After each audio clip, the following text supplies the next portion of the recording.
अस्सलाम वालेकुम dear student. हम चैप्टर नंबर 7 स्टार्ट कर चुके हैं।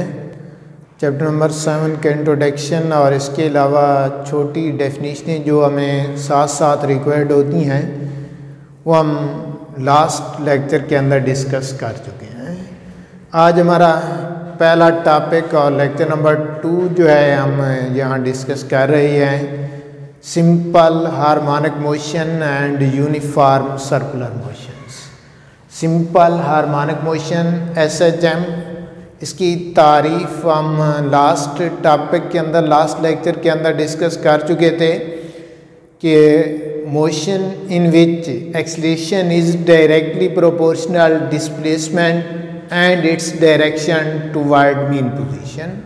Motion in which acceleration is directly proportional to displacement and its direction toward mean position known as simple harmonic motion, जिसके अंदर acceleration displacement के directly proportional और उसकी direction toward mean position हो, वो क्या कहलाती है? simple harmonic motions कहलाते हैं। यहाँ पर हमने साबित करना है सिंपल हार्मोनिक मोशन जो है वो सर्कुलर मोशन हो सकती है या नहीं हो सकती।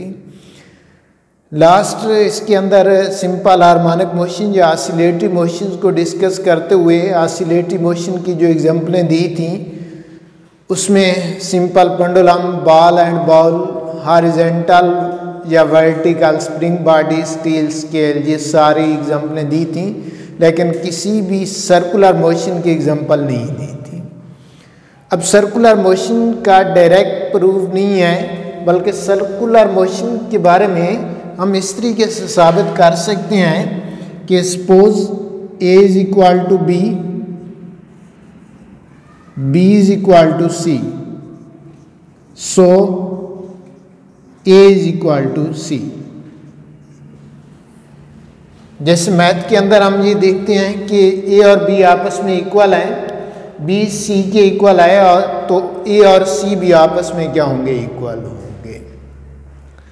इन दोनों का जो टाइम पीरियड है सर्कुलर मोशन और सिंपल हार्मोनिक मोशंस का, ये टाइम पीरियड मैच करता है। टाइम पीरियड मैच करने की वजह से कंपैरेटिव हम कह सकते हैं कि सर्कुलर मोशन भी क्या है? सिंपल हार्मोनिक मोशंस है।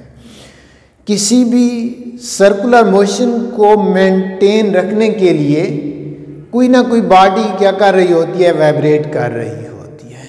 अब वाइब्रेटरी मोशन के साथ सर्कुलर मोशन का टाइम पीरियड मैच करता है। जब टाइम पीरियड मैच करता है तो हम उस सर्कुलर मोशन को भी कह सकते हैं simple harmonic motions. Just like इसकी डेली लाइफ के अंदर एग्जांपलें मौजूद हैं। सिलाई मशीन पैदान को पाँव के ज़रिए से वाइब्रेट कराते हैं, पाँव के ज़रिए से अप एंड डाउन वाइब्रेट कराते हुए सिलाई मशीन का व्हील जो है सर्कल के ऊपर रोटेट करता है।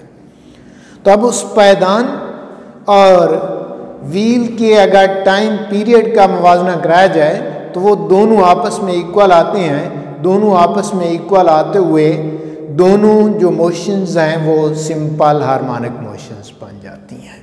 अब यहाँ पर भी हमने वैसे ही एक एग्जांपल ली है कि एक स्प्रिंग बॉडी ली है और उस स्प्रिंग बॉडी के साथ हमने इसका कंपैरिजन कराया है। ये स्प्रिंग बॉडी हमने वर्टिकली ली है।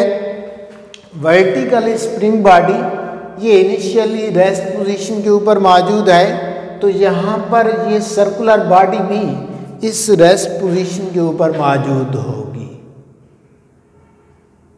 और यहाँ से हम इस बॉडी को नीचे ले आते हैं पॉइंट A की जानिब। जब इसे हम पॉइंट A की जानिब ले आते हैं तो यहाँ तक पहुँचकर टाइम पीरियड का 1 क्वार्टर क्या हो जाता है? कंप्लीट होता है।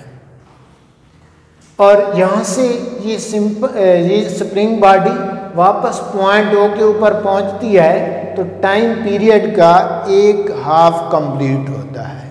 और ऐसे ही जब ये पॉइंट B के ऊपर पहुँचेगा तो अब 3 क्वार्टर क्या हो जाएंगे? कंप्लीट हो जाएंगे।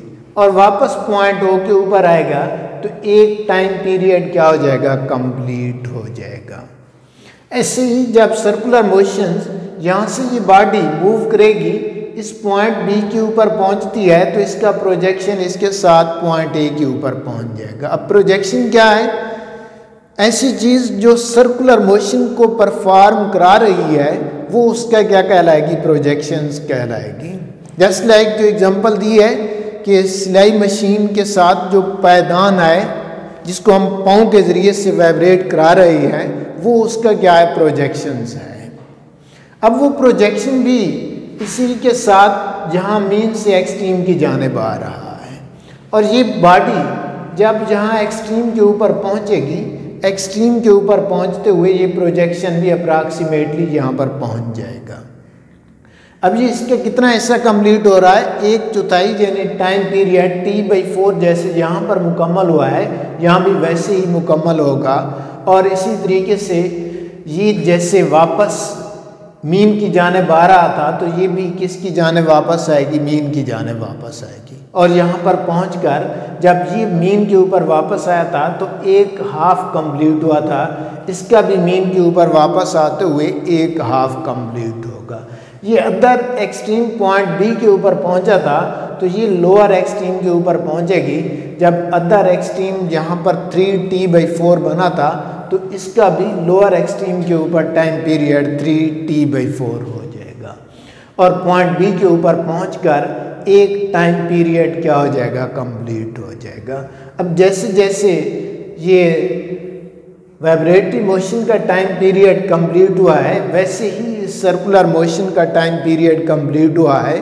दोनों का जब टाइम पीरियड सेम है, दोनों का टाइम पीरियड सेम होते हुए दोनों क्या हैं? सिंपल हार्मोनिक मोशंस हैं। अब इस सिंपल हार्मोनिक मोशंस के अंदर हमने 2 चीज़ें अभी प्रूव करनी है और एक चीज़ जो है वो नेक्स्ट लेक्चर के अंदर प्रूव करेंगे। पहली चीज़ है displacement.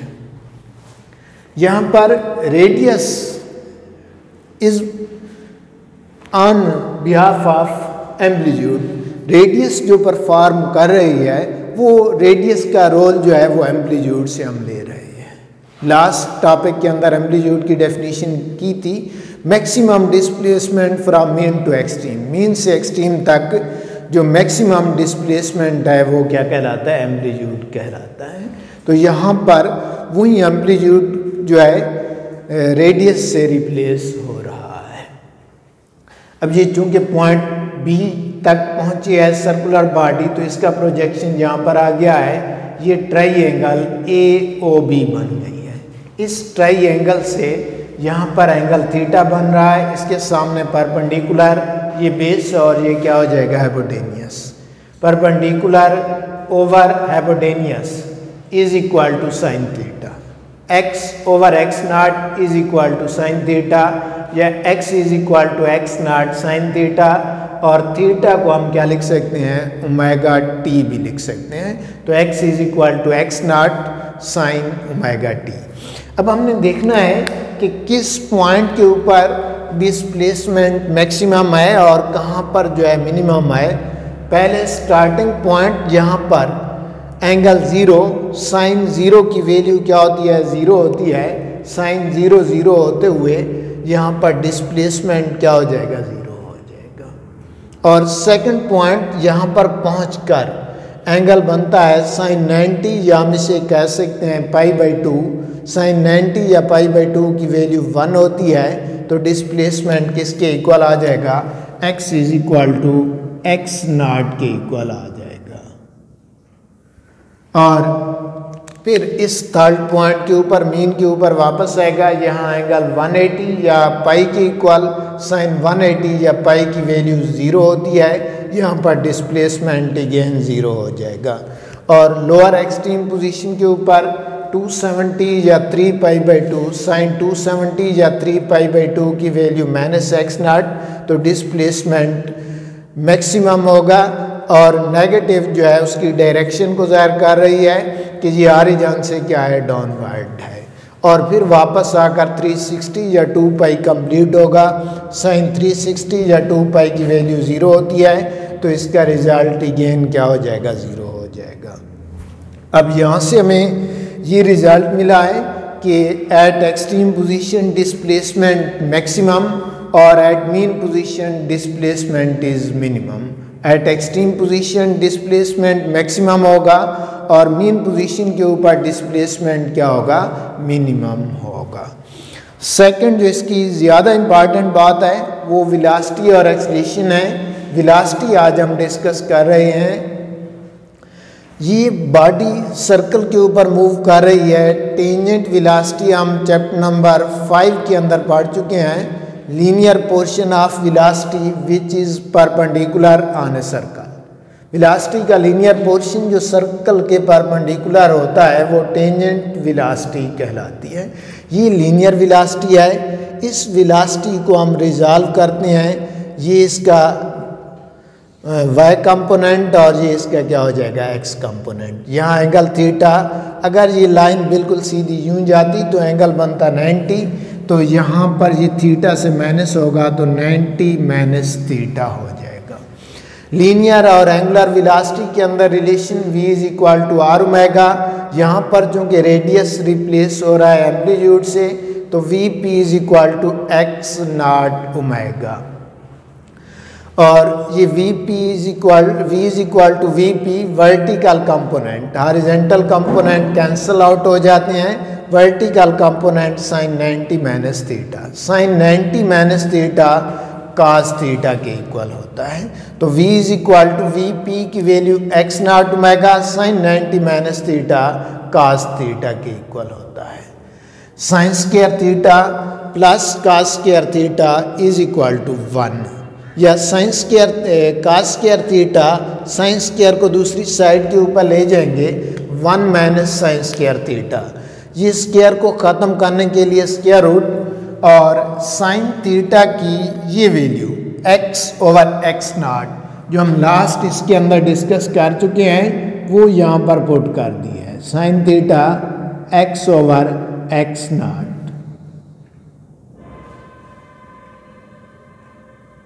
x over x not, ये वैल्यू इसमें दर्ज की।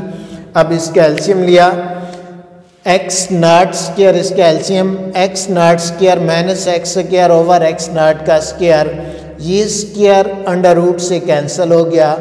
कास थीटा की वैल्यू हम वापस इक्वेशन नंबर 1 के अंदर ले आए।